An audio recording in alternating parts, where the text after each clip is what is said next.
Okay, so this is like a really super quick video, and I know I always say that, but I mean it. Basically, it's about motivating yourself. Now, if you're a good employee, I was an excellent employee, then you know how to motivate yourself to work for someone else's dream. You're afraid of getting fired, you want to get promoted, so you do whatever it takes. You wake up, you go to work on time because you don't want to get fired, right? You do whatever you have to do. Sometimes you stay late, sometimes you do a little extra. You let people know what you're doing. Hey, boss, I did this, blah, blah, blah, right? You try to prove yourself. But then when you work for yourself, you get a little lazy, you have free time. No. When you're working for yourself or you're following a vision or a dream, you need to work just as hard for yourself as you do for your employer. You need to wake up early for yourself and get ready and then start working instead of just, I mean, you can lie around in bed and work, if you could do that. But you need to put that effort in, that extra effort that you show at work to like impress your boss so you can get that promotion is the same effort you need to impress yourself so that you can get your project done or get it started, and see your business move forward.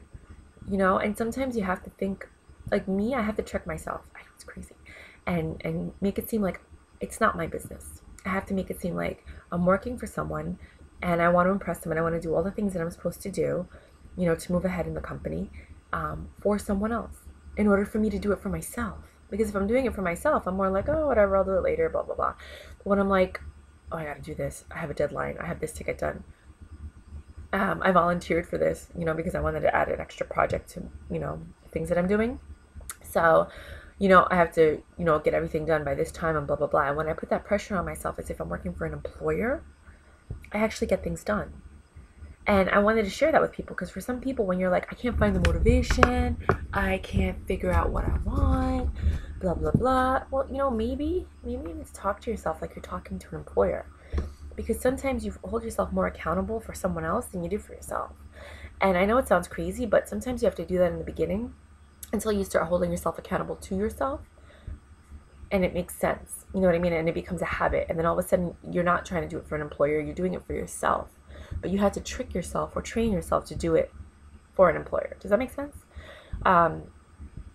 It's crazy how the human psyche works. But sometimes that's really what works. It's just doing stuff out of habit for someone else. And just think about it. Why is it that we work so hard for others and not for ourselves? Why do we let ourselves down? That's something that you really want to look into and figure that out. Because it's something internal and it's something that you need to figure out because it's different for everyone. But if you are finding it hard to motivate yourself, instead of it being for you, pretend that you're doing it for someone else. Because a lot of times we as people, as humans, we don't want to let other people down. So we do whatever it takes, especially if you're a people pleaser, for others, but you don't do it for yourself. Well, then pretend you're doing it for someone else and then get the results for yourself. Does that make sense? I hope so. All right, guys, rock it out. Have a good day. Bye.